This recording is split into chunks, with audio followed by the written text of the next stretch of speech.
Squid Inc. is a competitive game that also has a satirical element.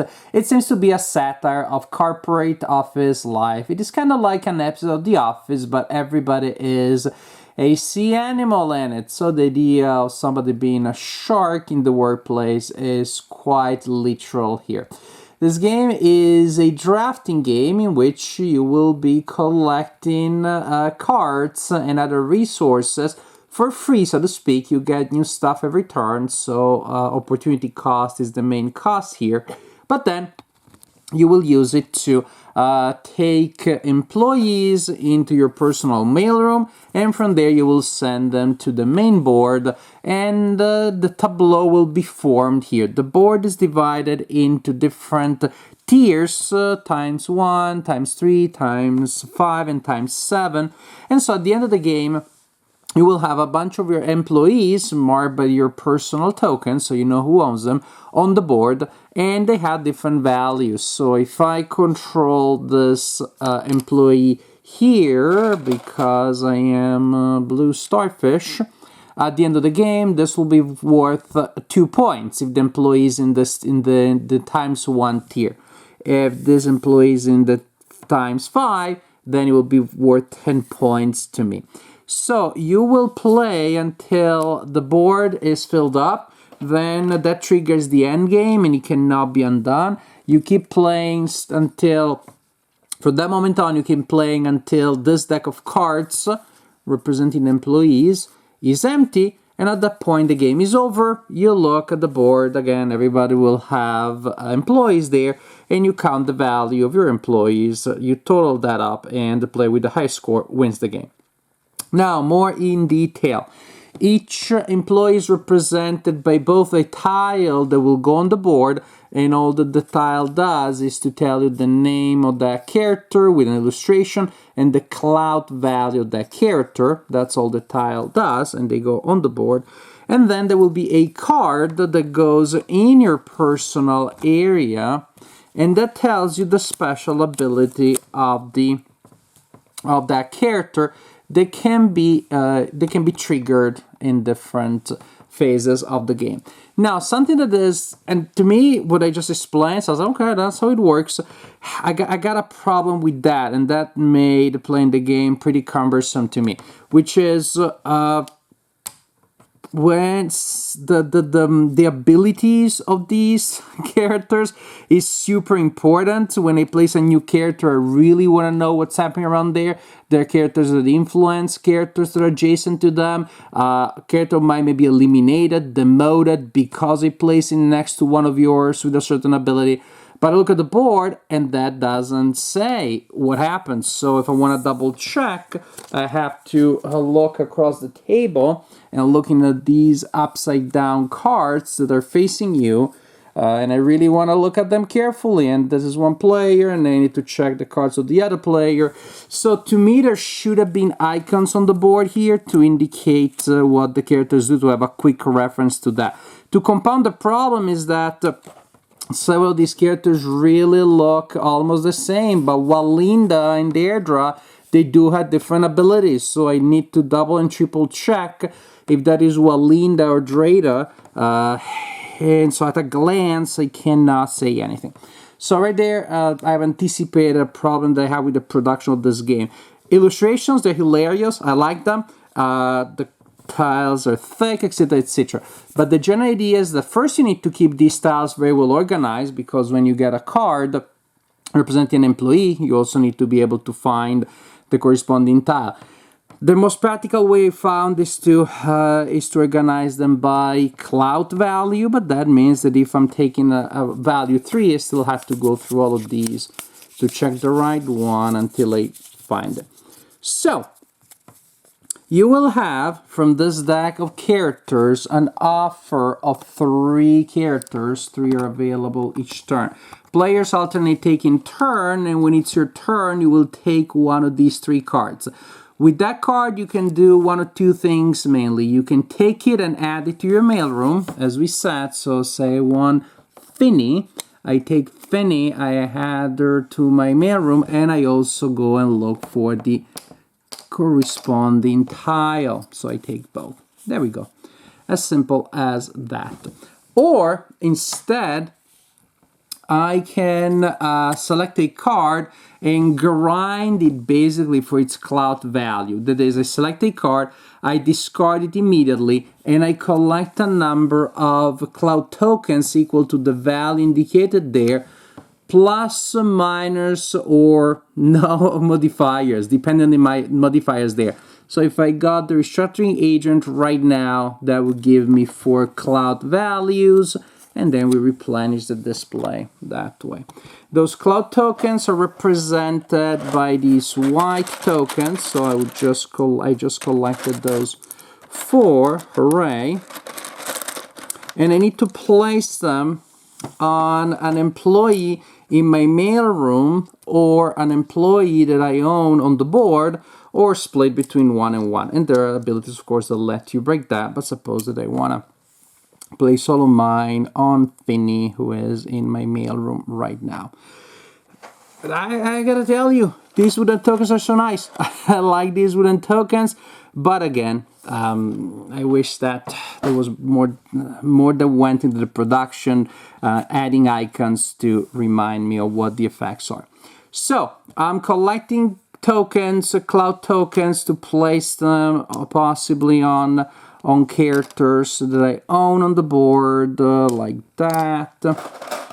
Again, they will also have tokens to indicate who controls those characters. So collect a card and put it in your mailroom, but you can only have up to 3 there.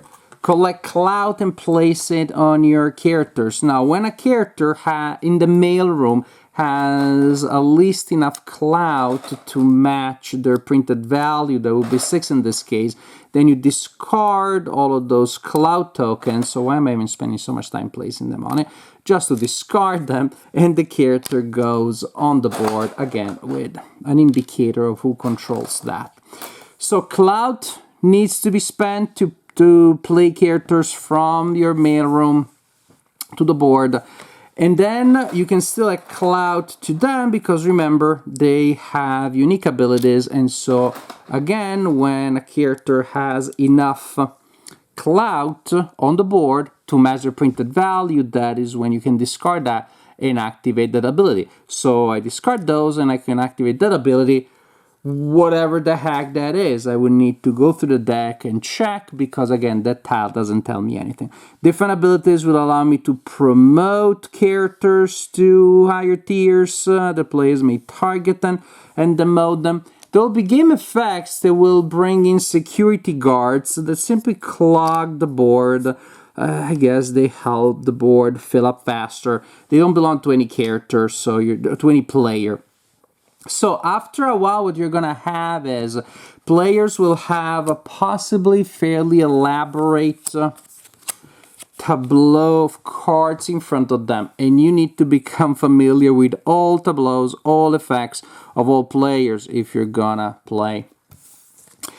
And they're gonna collect clouds, and the general mechanism: collect cards, collect clouds, grind from time to time, activate an effect until again the board is full, and then you finish, you empty that deck at that point, and you empty those cards there. At that point the game is over and you count points. So I can't say that I enjoyed this game too much, and I already told you what big reason. There is analysis paralysis here, and the game really gives you an incentive for that, because I place one of my main characters next to a character of yours that will eliminate mine. That was very silly. So I definitely have to make sure that I know what everyone's characters do. And so you'll spend time reading upside down cards, 90 degrees cards belonging to other players. And a lot of that thinking goes into things that are just not really fun. I want to spend my time strategizing rather than making sure I know what everybody has, making sure that I'm not overlooking something that is small but may have great ramifications. So that's just not the fun kind of thing that I want to do when I'm playing the game. And again, icons there would have solved the problem. printed text even better, but I guess they wanted to have language independent, but at least give me an icon. We all speak Iconese in the hobby game by now, but that's not good.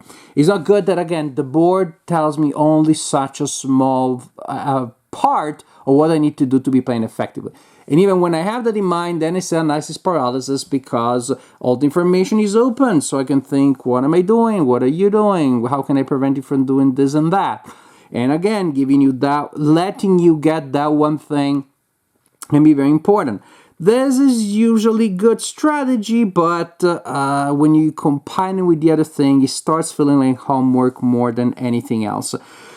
Some of the effects are pretty backstabbing, and that is not necessarily a negative. That is not necessarily a problem. Some I like it, some don't. And when I set up a chain of effects and I'm able to bump you off the board, to take control of an area, to go to the top, that is really good. However, again, the game has a pretty tight economy, so if you make a couple of mistakes and you find yourself behind the curve, it may be hard to come back. And another very simple thing is that the game feels pretty repetitive, because activating the effects is great, but for most effects to activate, you're going to spend at least a couple of turns grinding poor innocent sea creatures to generate clout. And again, there are games with this works. I'm thinking of Splendor. I spent turns collecting gems, and then I spend a turn buying something with them. It's fine, but this game has too much homework. There's too much to think in between turns for that to be interesting. Because again, if my turn is okay, I'm collecting 3 clouds. That's it. That might literally be my turn. Okay, that might literally be my turn. But then your turn is, okay, I'm going to take that card and I'm going to do this thing. And by collecting that cloud like I says, I'm going to bring 2 people into the workplace. That activates that effect. That does this and that and blah, blah, blah, blah. And other players are taking larger turns. Well, my next turn is going to be, oh, okay, I'm going to take 2 clouds. And sometimes, again, your entire turn is to take 2 clouds because the values are low. And with the modifiers, that's all you get. As time goes by, as I grow older and grumpier, I find myself enjoying less and less games with uneven pace. I can take long turns, sorta, not necessarily. I prefer short turns. But what I don't enjoy anymore is games where my turn is I collect 2 clouds and your turn is perform 3 actions. And the same, when I perform 3 actions, I see you, I'm done with my turn. I just don't enjoy that anymore. So unfortunately, I think this game, well, actually I had pretty good hopes for this game because it seemed pretty good from the rulebook. It just so happens I recently reviewed a game, Luna Capital, which I praised because it was a game with a simple core idea, a tableau building, a lot of fun and strategy coming out from unique effects. Guess what? I thought this was going to be the same or something similar. It belongs to the same philosophy, but to me it doesn't work nearly as well because the core idea is pretty simple. Take a card for the card itself or for cloud to possibly use the cloud. That's it. But that general idea with all these other effects that are hard to keep track of, that feel like homework with uneven pace, that to me just didn't work. So alas, unfortunately, Squid Inc. turned out to be a game which I believe that's a good idea at its core. Its implementation is one that I didn't particularly enjoy.